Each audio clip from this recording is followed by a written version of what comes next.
5 seconds to go.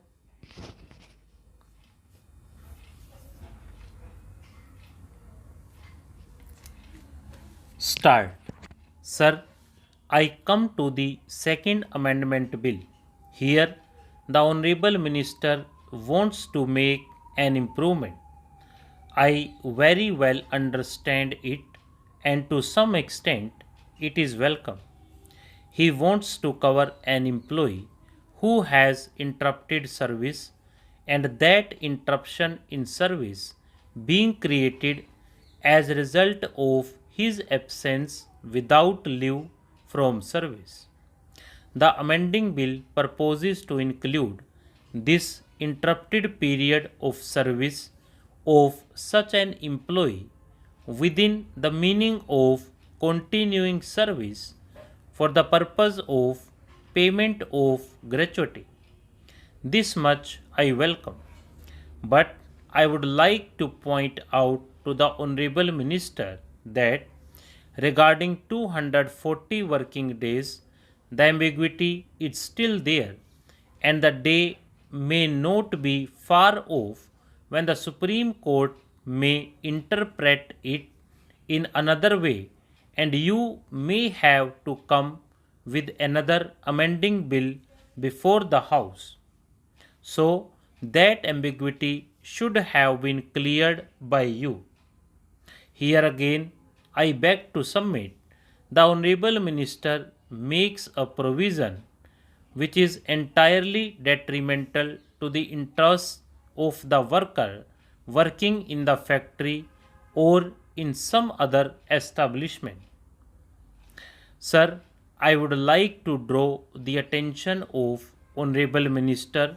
Of course, he knows everything what is contained in the bill that on page 2 of Payment of Gratuity Amendment Bill 1984 it says note being absence in respect of which an order imposing a punishment or penalty or treating the absence as break in service has been passed in accordance with the standing orders, rules, or regulation, etc. Here again, an unscrupulous employer, the number of whom is not small in our country, of course, may take advantage of this provision and for some reason or other, even on flimsy or false grounds, may impose a break in service of an employee every 4 years and thereby deprive the employee of his legitimate claim of gratuity.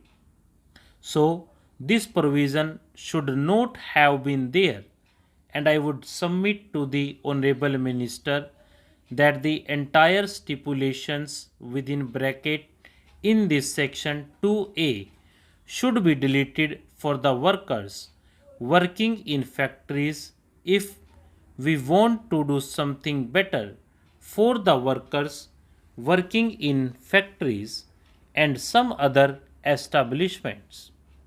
Madam, I would like to submit that the Payment of Gratuity Act is now about a decade, more than a decade old, and this act seeks to provide a tiny dose of social security to working population. Further, I would like to draw the attention of the Honorable Minister to the fact that the working of this act, the experience of the working of this act, the Payment of Gratuity Act 1972 for the last 12 years has not been too much success. There are certain drawbacks, flaws, and lacunae in the Payment of Gratuity Act 1972, and with these drawbacks and flaws, the Act is becoming less meaningful to the workers for whom this Act is meant. I would like to mention just a few of them. there is a provision that a worker is entitled to get gratuity only after he has completed 5 years of service. Why should there be this limitation of 5 years? Let us take an example.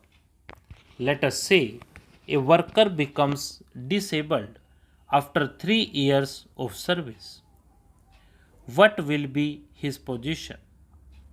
The demand of the working people is that such a person should be paid gratuity for the period of service rendered by him, so that with this gratuity amount he may be able to sustain himself for some days or for a month or two.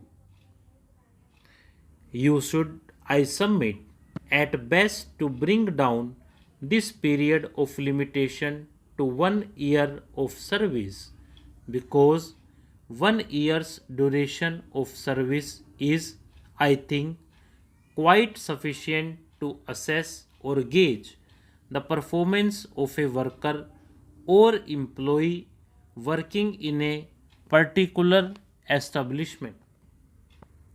Then again, madam, there is another drawback which lies in the Principal Act, namely the Payment of Gratuity Act 1972.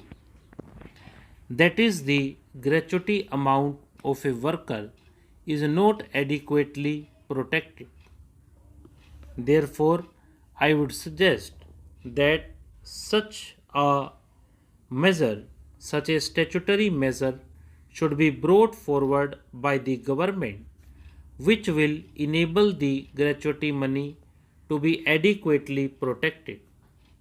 There has been a constant demand from different sections of the workers that a gratuity fund should be created like the provident fund, with this difference that in the gratuity fund only the employer will be required to deposit his portion of the money.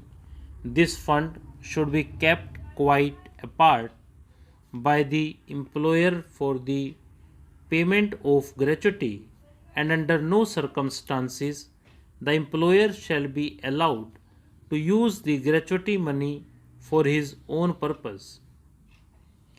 Such an arrangement should have been made in the Gratuity Act.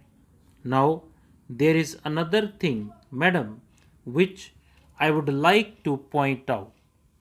Under the present provision, an employee is entitled to gratuity if he works or serves in an establishment which has at least 10 employees, initially at least. You have made an amendment that initially it should be 10. That is not fair.